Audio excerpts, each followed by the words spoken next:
के इशारे पर सचिन पायलट ने झोंकी ताकत। नमस्कार, सुरेंद्र सोनी मिर्जा हिंदुस्तानी के साथ। देश भर में इन दिनों चुनावी माहौल चल रहा है और वहीं इन चुनावी माहौल की बात करें और सबसे ज़्यादा बात करें राजस्थान की या फिर बंगाल की, वहीं राजस्थान की बात करें तो यहाँ पर भी उपचुनाव परवान पर है। वहीं देश भर में 5 राज्यों को लेकर जिस प्रकार से जो सियासी वार पलटवार का दौर चल रहा है वह किसी से छुपा नहीं है, लेकिन इस दरमियान सबकी निगाहें कांग्रेस पार्टी पर है।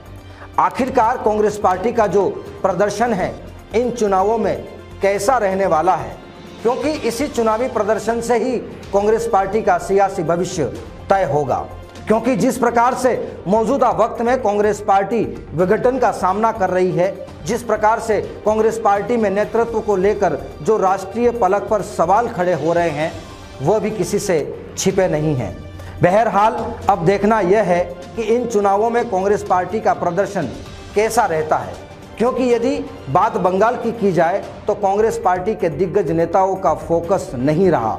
राहुल गांधी, प्रियंका गांधी, तमाम नेताओं ने वहां से दूरियां बना ली, क्योंकि राहुल गांधी का सबसे ज़्यादा फोकस केरल और तमिलनाडु पर है। वहीं प्रियंका गांधी की बात करें तो प्रियंका का पूरा फोकस असम पर है।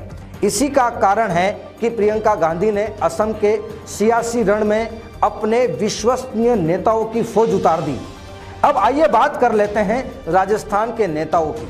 सचिन पायलट और गहलोत की किस प्रकार से असम और केरल में दोनों नेताओं के दौरे करवाए गए, लेकिन इन दोनों में भी सबसे ज़्यादा दौरे सचिन पायलट के करवाए गए। सचिन पायलट ने केरल में दौरा किया, असम में भी दौरा किया। माना जा रहा है कि पायलट को चुनावी रण में उतारकर कांग्रेस पार्टी जो यूथ वोटर्स को साधने की कोशिश कर रही है, वहीं प्रियंका गांधी विशेष तौर पर यही चाहती है कि सचिन आए और पार्टी का प्रचार करे।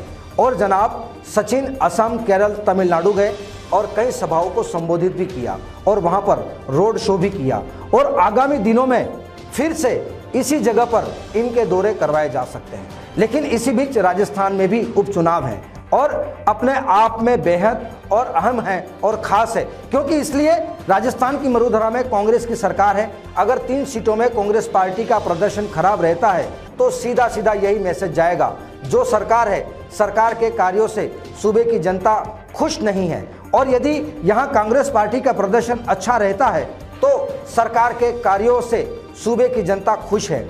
लेकिन बात विपक्ष की करें तो इन चुनावों में बीजेपी ने भी पूरी ताकत झोंक रखी है, क्योंकि इसके सामने भी एक बड़ी अग्नि परीक्षा है। दरअसल बीजेपी इन तीनों सीटों के मार्फत सत्ता का दरवाजा खटखटाना चाहती है। जाहिर तौर पर यदि बीजेपी के पक्ष में परिणाम रहे तो कहीं ना कहीं बीजेपी मजबूती के साथ उभरेगी और सूबे की सरकार का अंक गणित बिगाड़ सकती है। लेकिन इन उपचुनाव के कई मायने हैं और कहा जा रहा है जो इस उपचुनाव के परिणाम होंगे वह सूबे की सियासी दिशा और दशा दोनों को तय कर देंगे। दरअसल ऐसा इसलिए कहा जा रहा है, वसुंधरा राजे जिस प्रकार से दरकिनार है वह भी किसी से छिपी नहीं है और यदि बीजेपी के पक्ष में परिणाम नहीं होते हैं तो केंद्रीय नेतृत्व के समक्ष सीधा यह मैसेज जाएगा कि राजे साइडलाइन थी, इसलिए यह परिणाम रहा। लिहाजा राजे के पास मुखर होने का सबसे बड़ा मौका मिल जाएगा। अब बात करते हैं कांग्रेस पार्टी की। कांग्रेस पार्टी के पक्ष में अनुकूल चुनाव परिणाम नहीं आते हैं तो मुख्यमंत्री अशोक गहलोत की मुश्किलें बढ़ सकती है और सचिन पायलट के समक्ष एक बड़ा मौका मिल जाएगा उभर कर सामने आने का। और जाहिर तौर पर दिल्ली के दरबार तक मुख्यमंत्री को बड़ा झटका लग सकता है। बहरहाल अब लोगों को इंतजार है उस वक्त का जब परिणाम आएंगे, क्योंकि यह परिणाम आएंगे तो देश और प्रदेश दोनों के लिए बेहद अहम होने वाले हैं, क्योंकि इससे जो सियासी दिशा और दशा दोनों तय होगी। कल फिर हाजिर होंगे सियासत की एक और दिलचस्प खबर लेकर। तब तक के लिए देखते रहिए न्यूज़ 20 इंडिया। Bureau report.